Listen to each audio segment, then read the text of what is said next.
Movie Mayhem here at Superior Works Cinema, where we watch all the movies. Today is a random movie review of the new I Spit on Your Grave 2.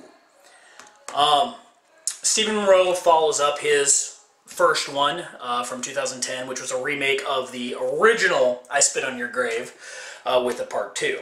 Now, as I've said before, I'm not a fan of remakes. The 2010 remake was okay. Nowhere near the level of the first one, the original, in my opinion, for a couple reasons. First of all, in the original, the rape scene is brutal, it's gritty, it's uncomfortably long, which makes the revenge sequences very satisfying. And it makes you almost feel to the point where it doesn't have that, not even an exploitation-y type of rape scene, but you feel genuine concern for the victim. And when she goes back to get revenge on all these guys, you really root for her. At least I do. I mean, I'm on her side after watching all that. And I like that feeling of being uncomfortable and then shifting over. And also, in the original, she kills them all in perfectly believable ways. Everything she does to those guys, well, in some cases a bit extreme, fits. It's right. It's believable. In the remake, first of all, I thought the rape scene was, I don't know, it was weak. It was really weak. He tried to recreate the scene from the original, and it was way shorter, way less brutal, just, I don't know, it was, But a bigger problem was the kills were bizarre. I mean, you had her executing these Saw-esque type of death sequences.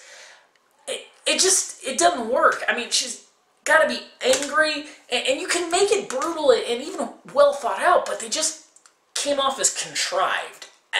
I didn't buy the kills. I just found them over the top in their oddities. I don't know. That was my big problem with that movie. I wasn't a big fan of it. It's okay at best, but nothing compared to the original. So I heard, I'd read early reviews of this, that this movie was more graphic. I figured, why not give it a chance? So, of course, at first I thought, is it really a sequel? I mean, is this the same girl? Is she going to go somewhere else and have the whole thing happen again? You know, what is she, the female Jack Bauer? Thankfully, it's not. This follows a girl in New York. I'm not going to spoil this movie. I mean, other than what everybody knows is going to happen anyway. She goes for a modeling audition, and turns out the guys are scumbags, and they come to rape her.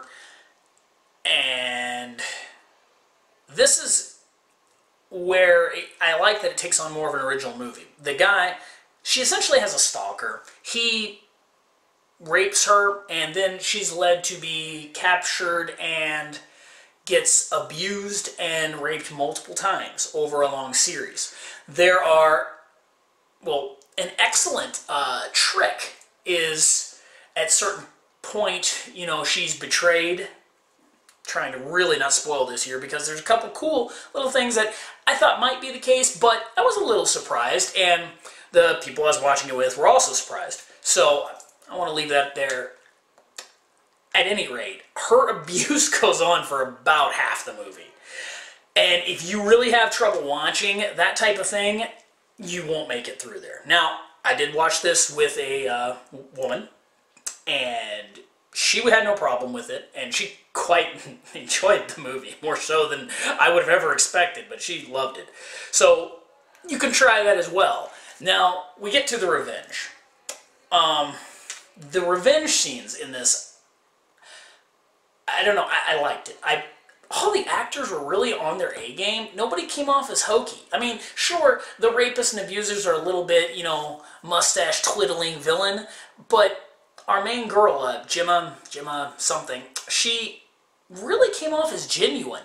And when she goes back for the revenge, she has this venom in her that makes the revenge killings very good. Now, all of the effects are practical, which, man, they were nice effects. This is stuff I miss seeing from movies, you know, in the 80s and 70s.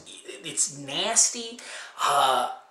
One of them is just, oh, it's gross. It's just gross. A prolonged death sequence of one of her torturers is very, just kind of nasty. And another one is extremely painful to watch. When you get to that scene, you'll definitely know what I'm talking about. You know, all around, it's a cool flick. I really liked it. I was surprised. I did not think I would enjoy it that much, especially after the last one. But this is what I wish they would have done with the first one. New story. Don't remake it. Take the concept, but give me something different. And this does that. The acting is great. The rape scene is very poignant. The killings are fantastic. The character backgrounds, a little bit of the interactions, I really liked. The priest character was a nice touch. I like that kind of feel that he added to the movie.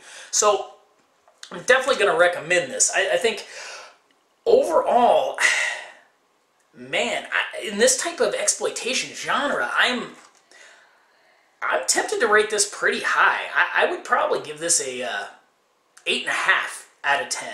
Maybe even a 9. But definitely an 8.5. I'm not quite sure it's a full 9. The DVD, well, Blu-ray DVD combo, you know, the video is great. Brand new movie, shot on digital. But I'm only going to give it an 8 out of 10, strictly because it is seriously lacking in extras. No commentary. I mean, you're getting the movie. Again, that's what, you know, that's what it's for, but for a home video package, you know, I really would like something more, a little more bonus stuff. So there you have it. Definitely check out I Spit on Your Grave 2. Unrated, of course. Why would you even rate this? Who knows? But I hope you enjoyed the review. Be sure to like it, share it, give me any comments, and we'll see you next time here at Movie Mayhem.